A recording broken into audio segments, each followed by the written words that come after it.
안녕하십니까, 여의도 24시입니다. 여러분들, 오늘 이 시간에는 재미는 별로 없지만 꼭 알아야 되는 얘기를 해보려고 합니다. 바로 이 이재명 당이 국회 본회의에서 통과시킨 민생회복지원금에 대해서 얘기를 해보려고 합니다.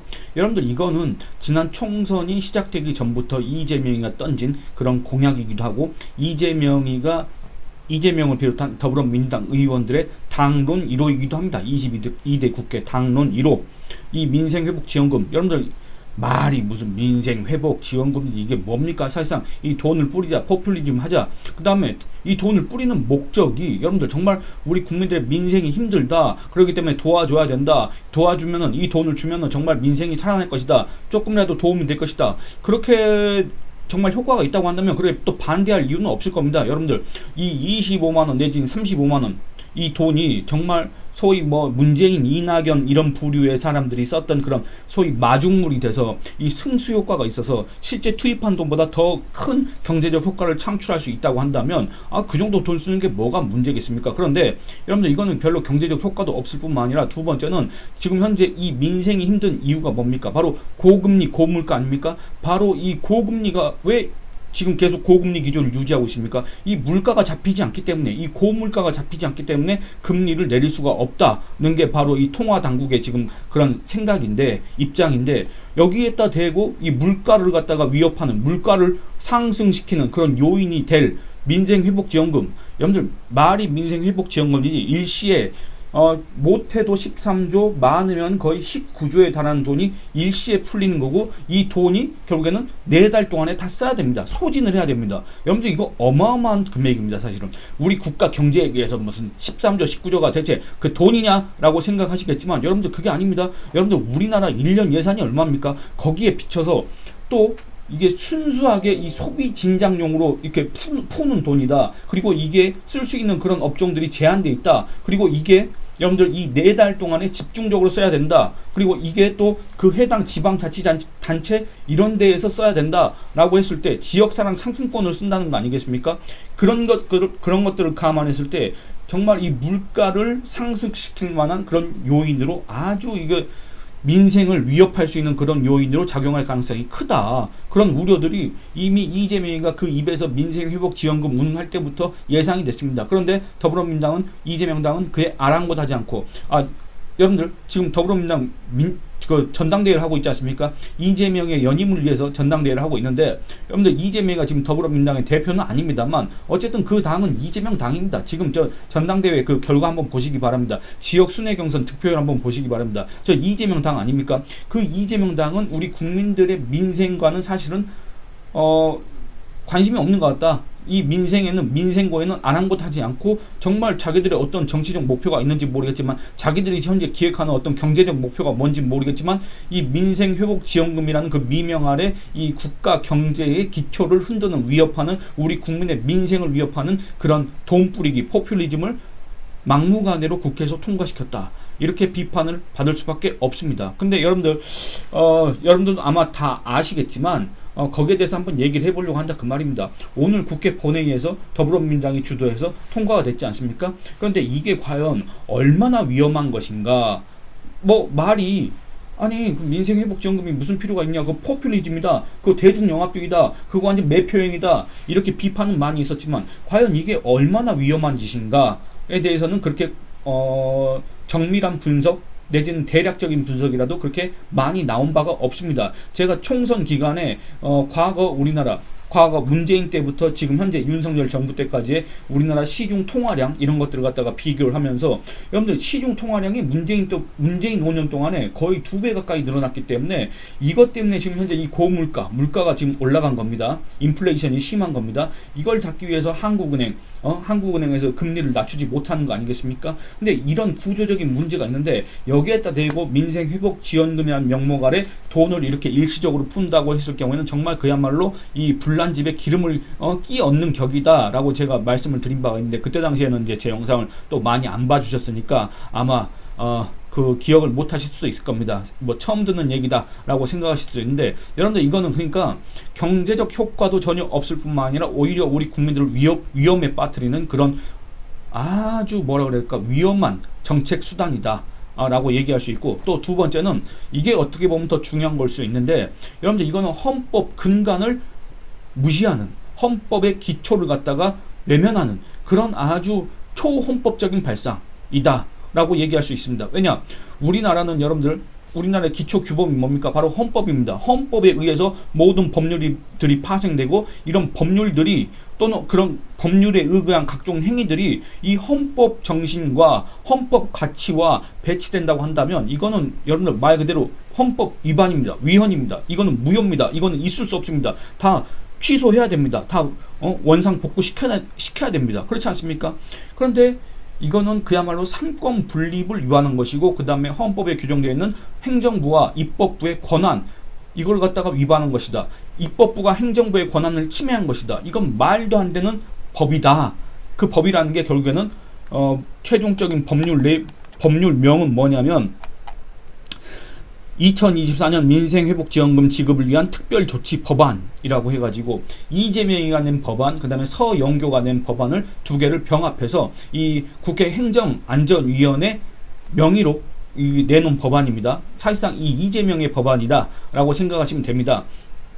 그러니까 이 법안에 정말 이런 어마어마한 문제점들이 있다. 여기에 대해서 정말 짤막하게 한번 짚어보려고 합니다. 먼저 이 법적 문제를 한번 살펴보도록 하겠습니다.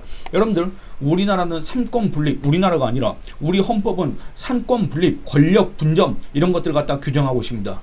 그렇지 않습니까? 여러분들, 행정부, 입법부, 사법부 이렇게 삼권 분립을 하고 있습니다. 각자의 그런 권한을 침해할 수가 없습니다. 여러분들, 이게 어떤, 예를 들어서 행정부가 입법부의 권한을 침해하고 입법부의 권한 행사를 갖다가 무력화하지 않습니까? 또는 그걸 강압적으로 못하게 막지 않습니까? 여러분들, 이거 형법상으로 뭡니까? 국회는, 입법부는 헌법기관이지 않습니까? 형법상 헌법기관의 권한 행사를 무력화했을 때는 그건 국헌문란이 됩니다.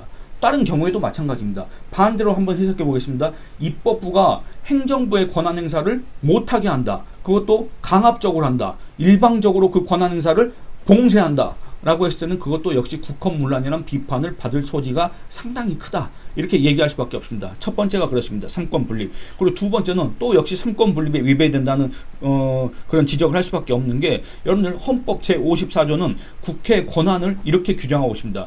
국회는 국가의 예산안을 심의 확정한다고 되어 있습니다. 이 말은 뭔 말입니까? 여러분들, 예산을 편성할 수 있는 권한은 어디에 있습니까? 바로 정부한테 있습니다. 정부한테 있습니다. 행정부. 여러분들, 국회는 이 정부가 편성해서 제출한 그 예산안을 심의하고 확정할 수 있는 권한이 있을 뿐, 이 예산안을 편성할 수 있는 권한은 없습니다. 왜 그러냐면 그 뒤에 또 이런 내용이 있기 때문에 그렇습니다. 헌법 제57조, 국회는 정부의 동의 없이 정부가 제출한 지출 예산 각 항의 금액을 증가하거나 새 비목을 설치할 수 없다라고 되어 있습니다. 여러분들, 이 말은 뭔 말입니까? 정부가 편성한 예산에 국회 마음대로 그 금액을 갖다가 올리거나 깎는 건 됩니다. 근데 그걸 올리거나 또는 거기엔 원래 없는 항목인데 국회 자기들 마음대로 이걸 갖다가 만들어 놓고 여기에 얼마 이렇게 할 수 없다는 얘기입니다. 순전히 국회는 정부가 제출한 그 예산안 거기에서 잠깐만, 이거는 굳이 100억이 들어갈 필요 없는데 50억으로 감액할 수 있다. 이런 권한만 있을 뿐 올리거나 새로운 걸 설치할 수 있는 권한이 없습니다. 그런데 여러분들, 민생회복지원금 명목상으로 이제 특별법안이라고 했지만 어쨌든 이 정부 지출, 못해도 13조 원, 많으면 거의 19조 원 가까이 들어갈 이 정부 지출, 이런 것들이 예상되는 그런 특별법을 내놓는 게 결국에는 뭡니까? 여러분들, 정부의 지출 예산과 관련되어 있는 내용 아니겠습니까? 정부의 지출 내용입니다. 그렇기 때문에 이거는 입법부가 정부의 권한을 침해한 것이다 라고 얘기할 수밖에 없습니다. 그래서 아마 이 정부 또는 대통령실은 여기에 대해서 국무회의를 통해서 재의 요구를 할 겁니다. 거부권을 행사할 겁니다. 왜냐? 이거는 애초에 우리 국가의 근본 규범인 헌법 정신을 정말 정면으로 위배한 거기 때문에 그렇습니다. 법적으로 이건 여러분들, 법적으로 그 원인 무효입니다. 사실은. 그렇기 때문에 이렇게 생각할 수도 있습니다만, 25만원 이재명이가 우리 국민들한테 뿌린다고 했는데 왜 윤석열은 그걸 반대하느냐, 이렇게 불만을 가지신 분도 계시겠지만, 여러분들 이거는 애초에 우리 헌법상으로 무효입니다. 무효. 그리고 두 번째는 그 25만 원이 어떤 분들한테는 상당히 반가운 소식일 수도 있겠지만 국가 경제 차원에서는 전혀 반가운 소식이 아닙니다. 그리고 그 25만 원이 반가운 분들이 있지 않습니까? 그 25만 원이 왜 반갑겠습니까? 여러분들 지금 현재 이 살기가 팍팍하다. 민생고가 심하다. 물가가 너무 올라서 뭐 하나 제대로 사 먹기도 어렵다. 이런 것 때문에 그 25만 원이라도 생기면 좋겠다라고 생각하는 분들이 계실 거 아닙니까? 그런데 여러분들 그건 어떻게 보면 정말 이건 약간 매정하게 들릴 수도 있지만 그건 정말 근시안적인 얘기입니다. 왜냐하면 여러분들 그런 분들이야말로 이 물가 상승폭이 클수록 직격탄을 받는 사람들이 그런 경제적으로 약간 소외계층이라고 해야 될까? 그런 사람들 아니겠습니까? 그런데 이 민생회복지원금 이재명 당이 당론 1호로 채택해서 이 국회 본회의에서 밀어붙인 그리고 이 정부로 지금 이송 직전인 이 민생회복지원금 법안이 있지 않습니까? 이게 만약에 시행되지 않습니까? 윤석열 대통령이 이걸 거부하지 않지 않습니까? 전 국민한테 13조 내지 19조를 뿌리지 않습니까? 그러면은 물가가 움직입니다. 물가가 그러면 여러분들 시중에 돈이 더 풀렸는데 물가가 떨어지겠습니까? 올라가겠습니까? 당연히 올라갈 수밖에 없습니다. 그리고 또 단기간에 집중적으로 이런 지방자치단체 지역사랑상품권이라는 이런 수단으로 통해서 발행되기 때문에 여러분들 그 해당 지역들의 물가가 일순간에 이렇게 폭등할 가능성도 배제할 수가 없습니다. 그런 점에서 이 25만 원이라도 받았으면 좋겠다, 35만 원이라도 받았으면 좋겠다라고 하시는 분들이 가장 큰 피해자가 될 가능성이 큽니다. 그렇지 않습니까?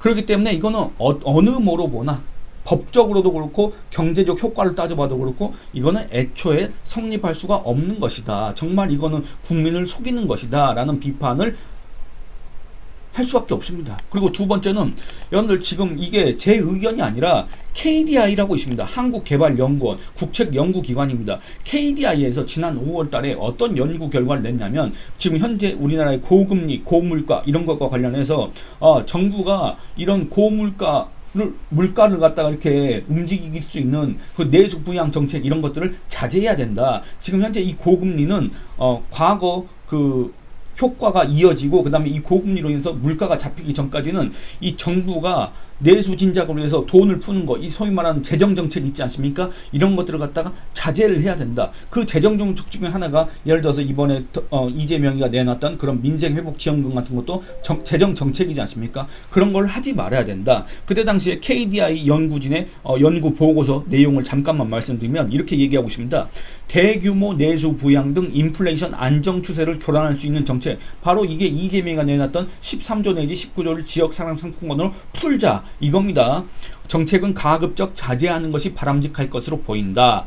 이렇게 얘기를 했습니다. 그러면서 고금리 정책으로 내수 회복이 제약되고 있는 현상은 인플레이션, 그러니까 물가 상승세 안정을 위한 정상적이고 불가피한 통화 정책의 결과로 해석될 필요가 있다. 그러므로 향후에도 금리 정책의 내수 및 인플레이션에 대한 파급의 시차를 감안해 선제적인 통화 정책을 수행할 필요가 있다. 이렇게 얘기를 했습니다. 그러니까 지금 현재 다소 힘들더라도 지금 그 힘든 거를 엄발에 오줌 넣기 식으로 다시 돈을 풀 경우에 정부가 내수 진작을 한다는 명목으로 다시 또 이렇게 재정을 풀 경우에는 정말 이거 물가도 폭등하고 이 금리, 고금리 기조도 언제까지 유지될 수 있을지 모른다. 그러면 더 국민들이 힘들어진다. 이 고통 물론 힘들겠지만 지금 당장은 참아야 된다. 그렇지 않으면 더 큰 고통이 온다. 말 그대로 정말 엄발에 오줌 넣기 하지 말아라. 이런 얘기를 지난 5월 달에 한국개발연구원 KDI에서 했단 얘기입니다. 그런데 더불어민주당은 이에 아랑곳하지 않고 이재명이가 내놨던 그 법안을 갖다가 국회에서 통과시키고 윤석열 대통령한테 이걸 갖다가 받으라고 지금 하고 있는 거 아니겠습니까? 두 번째는 이 글로벌 신용평가사 피치라고 있습니다. 피치. 이 피치사도 지난 4월 달에 이런 요구를 했습니다. 이런 경고를 했는데 뭐냐면 이 지금 현재 이 더불어민주당 이런 쪽에서 얘기하는 민생회복지원금 이런 것들이 바로 고물가를 자극할 수가 있다. 그렇기 때문에 이거 하면 안 된다. 물가가 잡히지 않으면 고물가 기조가 계속될 수밖에 없지 않느냐. 그러면 민생고가 더 심해진다. 이러면 이 경제 활력이 생기지 않는다. 그렇기 때문에 당분간은 참아야 된다. 이런 물가 교란 정책을 하면 안 된다라고 피치사도 경고를 했습니다. 그런데 또 이 이재명 당은 여러분들 민생을 그렇게 운운했던 이재명 당은 이에 또 아랑곳하지 않고 오늘 국회에서 그걸 통과시켰지 않습니까? 그러니까 이런 것들을 보면 정말 참 이 이재명 당은 대체 그 어떤 나라를 목표로 하는 것인가?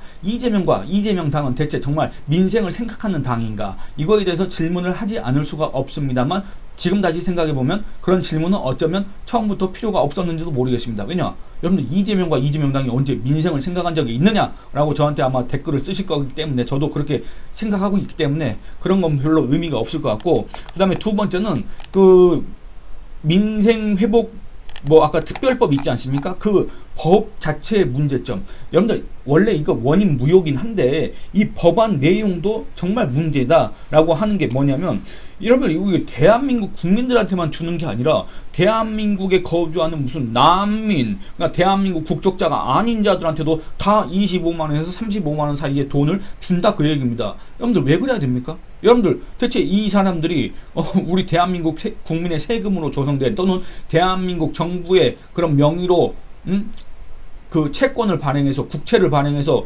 조성한 그 돈으로 왜 우리가 이런 외국인들한테까지 돈을 줘야 됩니까? 여러분들 이거 이해가 되십니까? 다른 걸 떠나서 이게 저는 이해가 안 됩니다. 그렇지 않습니까? 그리고 두 번째는 이 지역사랑 상품권이 있지 않습니까? 이 유효기간이 4달입니다. 4달. 4달까지이기 때문에 아까 말씀드린 것처럼 일시적으로 한정된 공간, 한정된 그 구역 안에서 일시적으로 모든 사람들이 한정된 업종에서 그 지역사랑 상품권을 쓴다? 여러분들 물가 폭등합니까? 안 합니까? 여러분들 올라갑니다. 그러니까 이런 것들을 고려하면은 정말 그 어느 것 하나도 찬성할 구석이 없다. 혹시나 25만원 이런 것들이 아쉽다라고 생각하시는 분도 저는 이제 그런 식으로 생각을 합니다. 뭐냐면 그런 분들한테는 선별해서 오히려 더 많은 혜택을 줄 수도 있다. 정말 지금 어렵다고 한다면 선별해서 더 많은 혜택을 줘야 된다. 왜 모든 사람들한테 25만원, 35만원을 주느냐? 이건 정말 불필요한 것이다. 과거에 코로나 때 무슨 코로나 지원금 나눠줬지 않습니까? 저는 그거 저도 받긴 했는데 저 얼마 받았는지 기억도 없습니다. 제가 그거 어디다 썼는지 저는 기억도 없습니다. 정말 무의미하게 허투루 썼다는 그 사실만 기억을 하고 있습니다. 근데 이 25만원, 35만원도 마찬가지일 겁니다. 정말 의미가 없는 돈입니다. 여러분들 그 어떤 누구의 돈이든지 간에 정말 의미 있는 곳에 가치 있게 효과 있게 써야 될 거 아니겠습니까? 소위 말해서 가성비가 있어야 될 거 아닙니까? 근데 왜 이런 식으로 돈을 써야 되는가? 이게 이해가 안 되는 겁니다. 그래서 국민들한테 돈을 준다고 하는데 뭐 싫어할 사람이 있겠느냐라고 하면 저도 할 말은 없습니다만, 여러분들 이게 어느 것 하나도 긍정적으로 평가할 수 있는, 그리고 어느 것 하나도 긍정적인 효과를 기대할 수 있는 그런 법안이 아니다. 그런 돈이 아니다. 그렇기 때문에 이거는 애초에 이 정부가 거부를 해야 되고 여기에 대해서 국민들이 불만을 가지면 안 되겠다. 그런 얘기를, 그런 제언을 하고 싶어서 이렇게 재미없는 얘기를 하게 됐습니다. 여러분들의 의견은 어떠신지 한번 댓글로 남겨주시기 바랍니다. 여러분들 좋아요 많이 눌러주시고 영상 시청 많이 해주시고 주변 분들한테 선전을 많이 해주시길 부탁드리겠습니다. 감사합니다.